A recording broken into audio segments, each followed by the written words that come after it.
Ng umaga po sa ating lahat, lalong-lalo na po sa ating mga manonood na mga estudyante o kahit hindi estudyante na mayroon pong gustong matutunan o matutuhan sa ating video na ito. So, ang ating topic po is all about division using synthetic division. Okay, dividing polynomial using synthetic division. Okay, so ang una po natin gagawin, ang problem po natin, we're going to use synthetic division to divide p of x equal to 3x cubed plus 4x squared plus 8 by x plus 2. So, una po natin gagawin, kapag synthetic division po ang ating gagamitin, kukunin lang po natin yung mga numerical coefficient po dito, kada term. So, numerical, ibig sabihin number. Okay, kung makikita po natin, ang ating polynomial po ay naka-arrange na po yan from 3x cubed plus 4x squared plus 8. Ibig sabihin po, nasa standard form na po siya. Pag sinabing standard form po, yung power niya ay nagsisimula po sa pinakamalaki hanggang papaliit. Hanggang sa meron siyang constant o hanggang sa constant. Then, i-divide natin sa kanyang divisor na x plus 2. Okay, so dito po, ang mga numerical coefficient po, kada terms ay, una ay 3. So, we have 3. Kasunod po ay 4. So, we have 4. Kung mapapansin po natin, ang power niya ay 3. Next to, nawala po yung power of 1 o yung mismong letter lamang po ang nakikita natin. So, ilalagay po natin, since may nawawala po, 0 po ang ilagay doon. Then, kasunod po nun ay yung constant na 8. Okay po. So, meron po tayong 4. So, itong 3, galing po dito. Itong 4, galing po dito. Itong 0, ito po yung nawawala dito. Kasi dapat yan, meron kang x cube, meron kang x square, merong x plus yung constant na 8. So, ganyan po sana ang forma niyan. Kaso, hindi po ito nakikita natin. So, ito po yung nawawala. So, kaya represented by 0 po yan. Then, ito dito po, itong divisor na ito, kukunin po natin yung value ni x. So, para makuha po yan, transpose lang po natin. Gagawin po natin x equal to negative 2. So, from positive, tatawid siya ng equal. Pag nilipat po itong number na ito, magiging negative. So, itong negative na ito, ilalagay po natin dito sa upper left. Negative 2. Kung na-plaster nyo na po yan, so, gagawa ka lang po ng ganyan. Mag-underline ka po.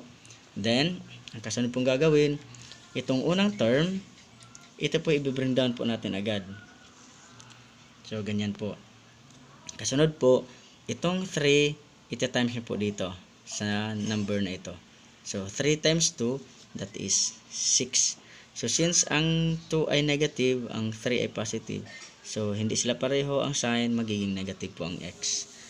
O yung 6 natin. Kaya, 3 times negative 2 becomes negative 6. Then, add po natin dito. Pag tayo po yung nag-a-add ng unlike na mga numbers, unlike sign po sila, so liliit po. That becomes 6 minus 4. So, that is 2. So, since ang 6 ay malaki at ang kanyang sign ay negative, so negative po ang matitira dyan. Then, kung meron sagot tayo dito, multiply natin din dito, tulad ng ginawa natin dito. So, negative 2 times negative 2, that is 4. So, since negative sila, para silang negative, magiging positive na siya. So, hindi na po yan negative.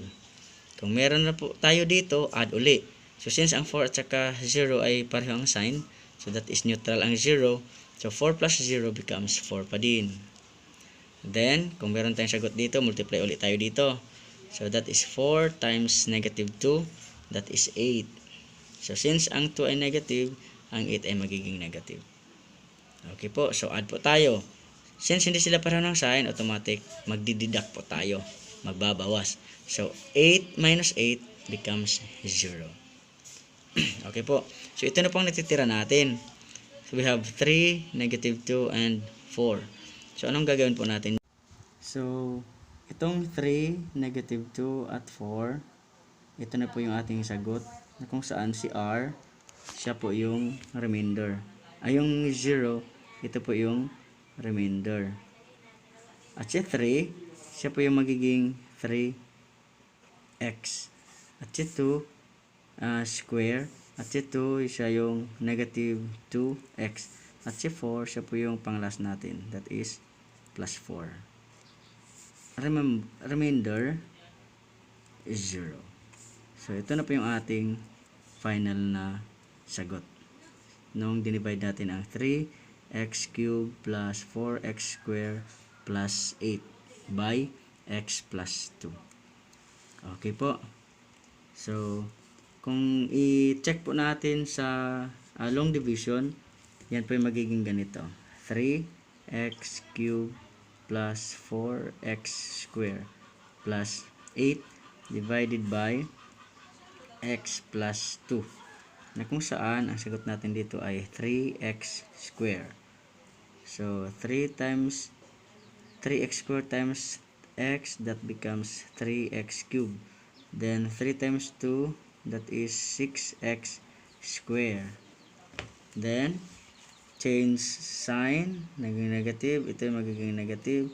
So ang sagot diyan ay negative 2x squared plus 8, that is negative 2 divide dito becomes negative 2x, then multiply becomes negative 2x squared at saka negative 4x. Then change the sign, positive na siya, ito magiging positive, so magiging 4x, ibalik ulit itong 8 dahil si 8 hindi po sila pareho, so ibig sabihin wala po siyang ka-plus. So, manatili po siya sa baba. Then, si 8, i-bring down ulit natin. Then, 4x, i-divide sa x, becomes plus 4. Then, 4 times x becomes 4x. Then, 4 times 2 becomes positive 8. Then, change the sign, negative. Ito magiging negative. So, cancel, cancel, cancel, cancel. So, remainder natin is 0. So, tingnan po natin. Ang sagot, 3x squared. Ito po yon is kapareho nito. Tama po. Then, ang remainder natin, kapareho nito. Okay. So, pareho po ang sagot using the long division at saka synthetic division. So, pareho po sila ng sagot. Thank you po.